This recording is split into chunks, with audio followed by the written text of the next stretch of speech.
Que Dieu le Créateur vous bénisse abondamment au nom triomphant de Jésus-Christ, qui est l'unique chemin qui mène au Père céleste. Je rends grâce à Dieu, le Père de Jésus-Christ, pour l'opportunité qu'il me donne de partager avec vous sa parole, qu'il a magnifiée au-dessus de tout son nom. C'est moi, Tito Ngbanda. Bienvenue à cette émission. Que dit la parole de Dieu? Aujourd'hui, nous allons répondre à la question suivante. Quel est le secret d'un mariage comblé de bénédictions? Quel est le secret d'un mariage comblé de bénédictions?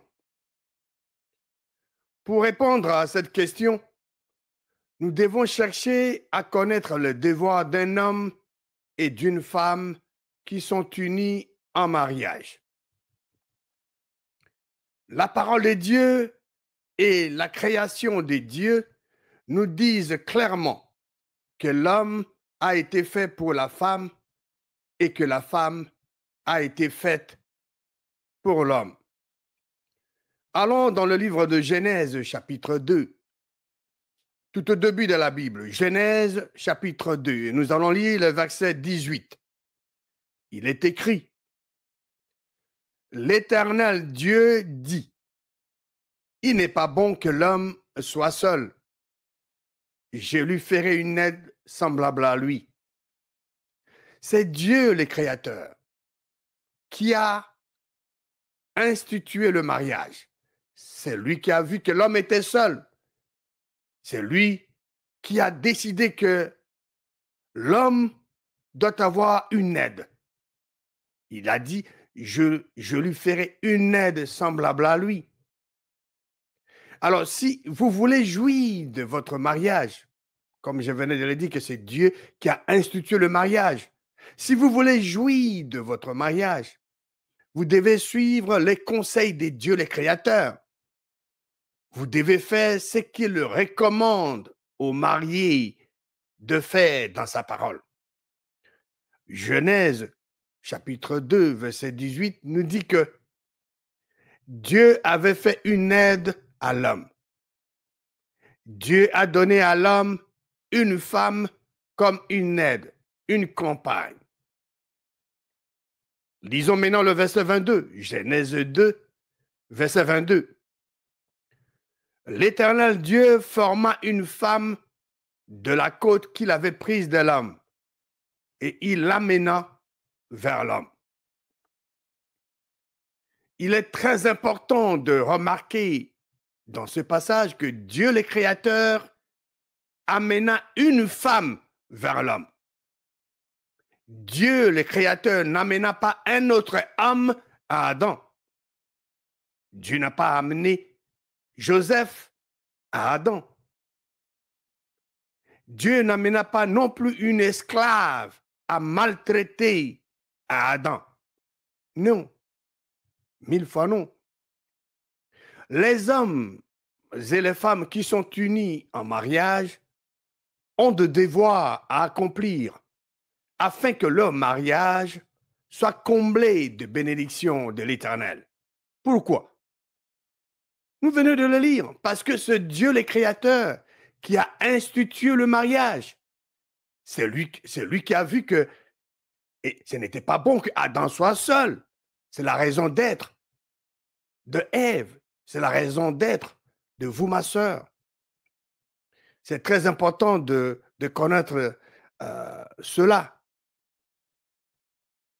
Selon la parole de Dieu, quels sont les devoirs des femmes mariées? Selon la parole de Dieu, quels sont les devoirs des femmes mariées? Avant d'examiner le devoir des femmes mariées, voyons maintenant le premier devoir de l'homme et de la femme qui sont unis en mariage. Les deux ont un devoir très important à accomplir. Nous allons dans l'évangile de Marc. Marc chapitre 12. Marc chapitre 12, et nous allons lire le verset 28 à 31. Au verset 28, un des scribes posa la question suivante à Jésus. Il dit, quel est le premier de tous les commandements? C'était là sa question. Quel est le premier de tous les commandements? Cette question, il la posa à Jésus-Christ. Verset 29. Jésus répondit, voici le premier. Écoute, Israël, le Seigneur, notre Dieu, est l'unique Seigneur. Verset 30. Et tu aimeras le Seigneur ton Dieu de tout ton cœur, de toute ton âme, de toute ta pensée et de toute ta force. Verset 31. Voici le second. Tu aimeras ton prochain comme toi-même. Il n'y a pas d'autre commandement plus grand que ceux-là. Quel est le premier de tous les commandements? Le premier, le plus grand commandement, c'est d'aimer Dieu. Tu dois aimer Dieu, ton Seigneur, de tout ton cœur, de toute ton âme, de toute ta pensée et de toute ta force. Le second, c'est d'aimer ton prochain comme toi-même. Pour l'homme, Dieu doit être premier dans sa vie. L'homme qui est marié, Dieu doit être premier dans sa vie. Aimer Dieu en première position. Après Dieu, qui vient? Après Dieu, c'est sa femme qui occupe la seconde position. Les enfants occupent la troisième position. Ça, c'est pour l'homme qui est marié. Pour la femme mariée, Dieu, le Créateur, doit être premier dans sa vie.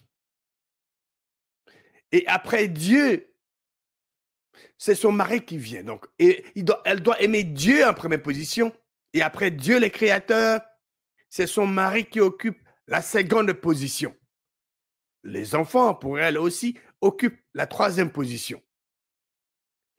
Il ne faut pas que les enfants prennent la position de l'homme ou de la femme. Non. Il ne faut pas que l'homme puisse prendre... il ne faut pas que l'homme, par exemple, mette les enfants à la seconde position au lieu que ce soit la femme. Et vice-versa pour la femme. Il ne faut pas que la femme puisse mettre les enfants à la seconde position à la place de son mari. Non.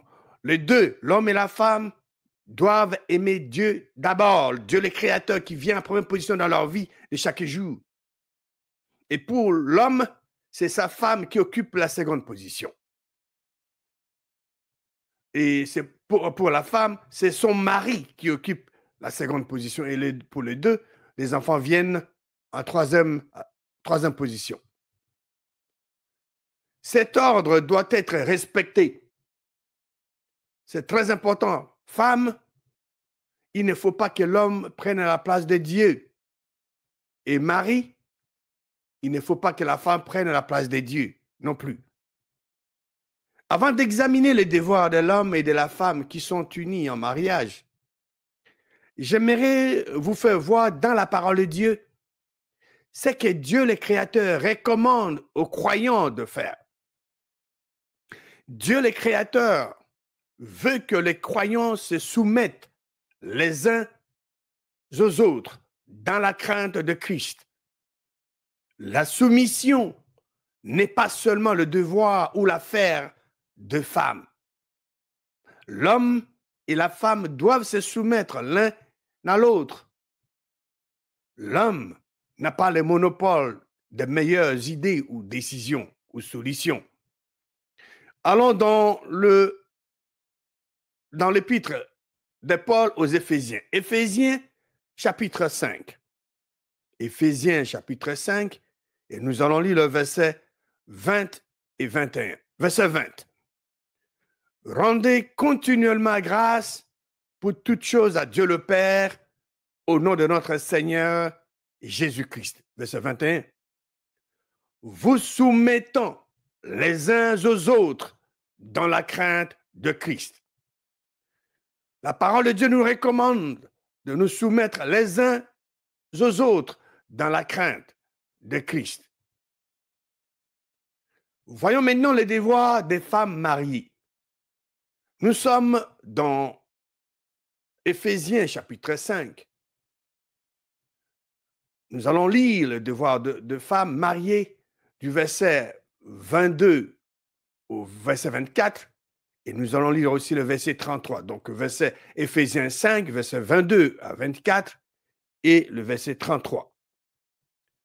Selon Dieu, le Créateur et sa parole, une femme mariée a deux devoirs. Nous allons les examiner dans la parole de Dieu tout à l'heure. Les devoirs des femmes mariées, comme cela est mentionné dans Éphésiens chapitre 5, verset 22 à 24 et au verset 33, sont les suivants. Le premier devoir de la femme, c'est soumettre à leur mari. Les femmes doivent se soumettre à leur mari comme au Seigneur. La soumission ici n'est pas comme celle de l'armée. Non, dans l'armée, un soldat ne discute pas d'une décision quelconque avec son supérieur. Le commandant donne l'ordre et c'est toujours impératif. L'homme, le soldat ne demande pas qu'est-ce qu'il doit faire. Le commandant dit, commence à faire des culbutes. Il ne va pas demander au commandant, comment je dois faire ça? Non. Le commandant dit au soldat, suis-moi. Moi, je vais continuer à marcher. Vous me suivez en rampant comme un serpent. Les soldats vont commencer à ramper en suivant le commandant jusqu'au moment où le commandant va lui dire de se relever. Ce n'est pas cette soumission. Nous avions lu au verset 21 de Éphésiens 5 que nous devons nous soumettre les uns aux autres. Donc, le devoir d'une femme mariée est de se soumettre à son mari. Le deuxième devoir, le second devoir de la femme mariée, c'est quoi? C'est de respecter son mari. Donc, les femmes mariées ont le devoir de respecter leur mari. Lisons maintenant Éphésiens. Lisons ce passage pour vérifier, examiner ce que nous venons de lire, ce que je venais de partager avec vous. Lisons maintenant Éphésiens 5, verset 22 à 24 et le verset 33. Verset 22. La parole de Dieu dit ceci. Femmes, soyez soumises à vos maris comme au Seigneur. C'est ça la comparaison. Cette soumission doit être faite comme au Seigneur. Vous et moi, nous nous soumettons au Seigneur. Le Seigneur, nous ne le voyons pas physiquement. Non, mais c'est que nous connaissons. Nous voulons plaire à Dieu. Et nous prenons des actions selon la parole de Dieu. Donc, la soumission des femmes vis-à-vis de leur mari, c'est comme au Seigneur. Verset 23. Car le mari est le chef de la femme, comme Christ est le chef de l'Église, qui est son corps et dont il est le sauveur. Verset 24. Or, de même que l'Église est soumise à Christ, les femmes aussi doivent l'être à leur mari en toutes choses. Vous voyez la comparaison? De même que l'Église est soumise à Christ. Christ ne force pas l'Église, mais l'Église se soumet à Christ, obéit à Christ. Les femmes aussi doivent l'être à leur mari en toutes choses. Verset 33. Nous allons lire maintenant le deuxième devoir, parce que le premier devoir de la femme est au verset 22, qui dit que femmes, soyez soumises à vos maris comme au Seigneur. Ça, c'est le premier devoir des femmes mariées. Maintenant, le deuxième devoir des femmes mariées sont au verset 33. Il est écrit, du reste, que chacun de vous aime sa femme comme lui-même et que la femme respecte son mari. Voilà, c'est ce que la parole de Dieu nous dit. La parole de Dieu nous dit recommande aux femmes mariées de respecter leur mari. C'est extrêmement important pour le bon fonctionnement d'un foyer, de personnes qui sont unies en mariage. La dernière partie d'Éphésiens chapitre 5, verset 33 dit « Et que la femme respecte son mari ». Le plan de Dieu est que la femme respecte son mari. Une fois qu'une femme se marie, elle s'est engagée à cet homme. Avec ça, elle montre de la révérence pour honorer et estimer son mari. Elle croit le meilleur de son mari, anticipant qu'il ait raison, qu'il marche avec Dieu et mette en pratique la parole de Dieu. Une femme mariée qui connaît ces deux devoirs et les applique sera aimée de son mari. C'est pourquoi, ma sœur, maîtrisez les deux devoirs recommandés par Dieu le Créateur. Appliquez-les dans ton mariage et ton mari va t'aimer. Les hommes et les femmes qui sont unis en mariage ont de devoirs à accomplir. C'est ce que nous venons... Ils ont des devoirs accomplis, pardon. C'est ce que nous venons de lire dans la parole de Dieu. Et les hommes aussi ont de devoirs à accomplir. Les hommes ont de devoirs à accomplir dans la parole de Dieu. Et si ces hommes connaissent leurs devoirs, mais ils vont aussi, ils seront aimés, leurs femmes vont les aimer aussi. La parole de Dieu n'a pas demandé aux femmes d'aimer leur mari, mais la parole de Dieu recommande aux femmes d'aimer, disons, recommande aux femmes de se soumettre, pardon, et de le respecter. Maintenant, quels sont les devoirs des hommes qui sont mariés? Parce que nous venons de voir les devoirs des femmes mariées. Quels sont les devoirs des hommes mariés? Nous devons le trouver dans la parole de Dieu. Les devoirs des hommes mariés sont mentionnés dans le même chapitre 5 d'Éphésiens, Éphésiens chapitre 5. Nous allons lire le verset 23 et le verset 25 à 33. Le premier devoir des hommes qui sont mariés, il est écrit, car le mari est le chef de la femme, comme Christ est le chef de l'Église, qui est son corps et dont il est le sauveur. La parole de Dieu dit que le mari est le chef de la femme, comme Christ est le chef de l'Église. C'est ça la comparaison. Quand l'homme et la femme ont un projet, par exemple, ils en discutent, et planifient. La femme fait ses propositions, mais les derniers mots appartiennent au chef. Voilà. La femme est une compagne, une aide. Ce n'est pas une esclave. Elle doit être considérée par l'homme. Rappelez-vous, Sarah, dans la parole de Dieu, Sarah avait demandé à Abraham de chasser Agar avec Ismaël, le fils d'Abraham. Et Abraham était choqué. C'était une demande dure à cause de l'amour de son fils. Mais vous savez qu'est-ce que Dieu a fait? Dieu le Créateur avait dit à Abraham d'écouter Sarah, d'obéir, de chasser Agar, de la laisser partir avec son fils. Le mari doit exercer leur devoir de chef comme Christ l'a fait pour l'Église et continue à le faire. Vous voyez ça? L'homme doit exercer, l'homme qui est marié doit exercer son devoir de chef comme Christ l'a fait ou le fait pour l'Église. Le deuxième devoir de l'homme. Les hommes ont 7 devoirs. Les femmes ont 2 devoirs. Deuxième devoir des hommes qui sont mariés. Les hommes mariés doivent aimer leur femme comme Christ a aimé l'Église.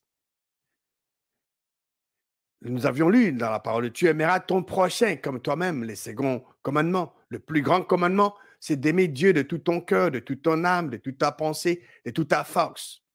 Les seconds, c'est d'aimer ton prochain comme toi-même. Donc, tu aimeras ton prochain comme toi-même. L'amour ne fait point de mal au prochain. L'homme qui aime sa femme ne peut pas lui faire du mal. Il est dit au mari d'aimer sa femme. Le mari est essentiellement responsable de l'amour dans un mariage. En Éphésiens chapitre 5, verset 25, l'amour qu'il est censé démontrer à sa femme est comparé à l'amour que Christ avait pour l'Église, en référence à ceux d'Israël qui ont cru pendant son ministère terrestre. C'est un grand amour. Le troisième devoir des hommes qui sont mariés. Les hommes mariés doivent aimer leur femme comme leur propre corps, parce que celui qui aime sa femme s'aime lui-même. Marie, je m'en vais vous poser une question. Est-ce que vous aimez vos propres corps? Dieu dit que le mari doit aimer leur femme comme leur propre corps. Marie, si vous n'aimez pas vos femmes comme vos propres corps, vous ne faites pas votre devoir et vous n'obéissez pas à la parole de Dieu. Quatrième devoir des hommes mariés. Les hommes mariés doivent nourrir leurs femmes comme Christ le fait pour l'Église. Voilà, nourrir leurs femmes. Cinquième devoir. Les hommes mariés doivent prendre soin de leurs femmes comme Christ le fait pour l'Église. Prendre soin de votre femme, c'est votre devoir. Et c'est ça. Donc maintenant, j'ai conseillé aux femmes de connaître le devoir des hommes vis-à-vis d'elles. Parce qu'une fois qu'une femme mariée connaît le devoir de son mari, si le mari ne prend pas soin d'elle, mais elle va rappeler ses devoirs à l'homme. Chérie, mais la parole de Dieu dit que tu dois prendre soin de moi. Chérie, la parole de Dieu dit que tu dois me nourrir.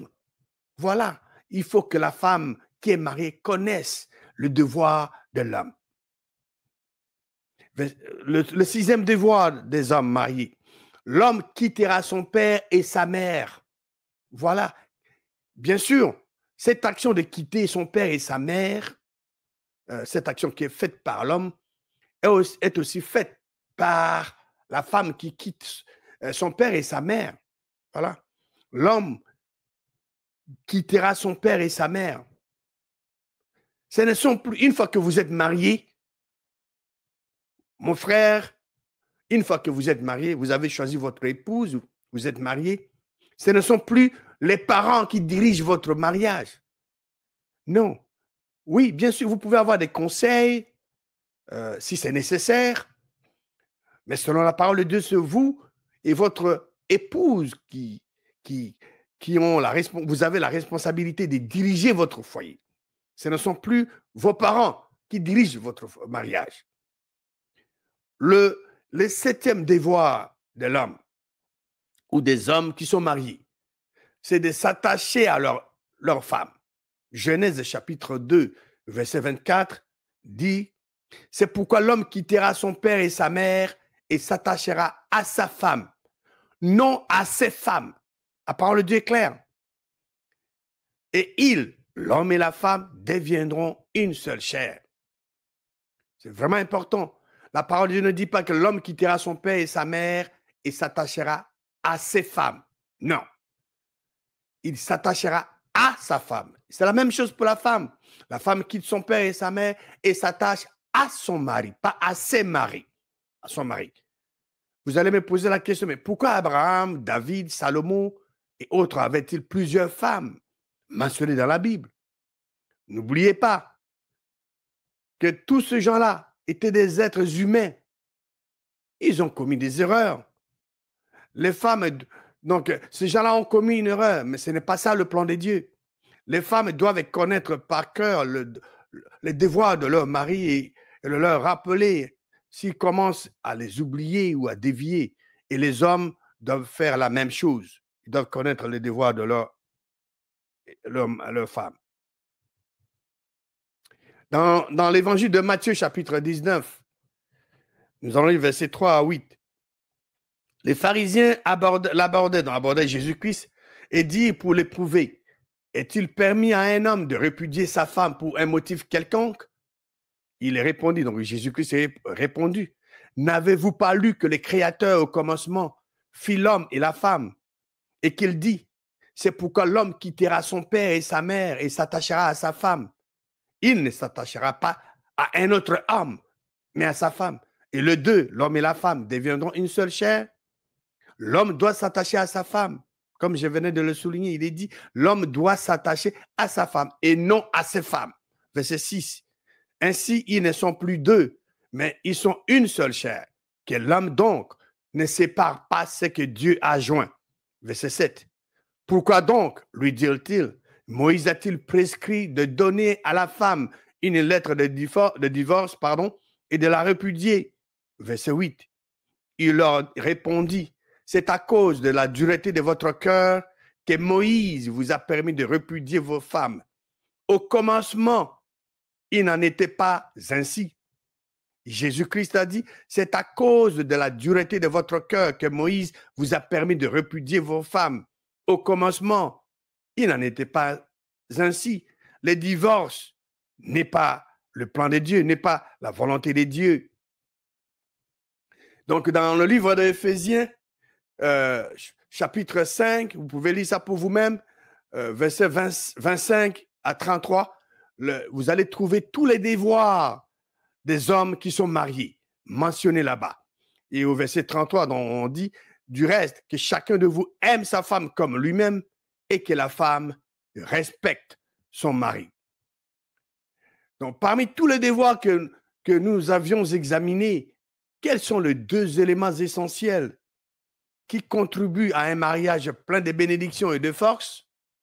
Le plan de Dieu pour un mariage qui l'honore inclut l'amour du mari et le respect de la femme. Ces deux éléments essentiels, l'amour du mari et le respect de la femme, contribuent grandement à un mariage plein de bénédictions et de force, année après année. Qu'il est merveilleux de comprendre les sages conseils des dieux pour un bon mariage agréable. Voulez-vous avoir un mariage béni? Mari, vous devez connaître vos devoirs et les appliquer.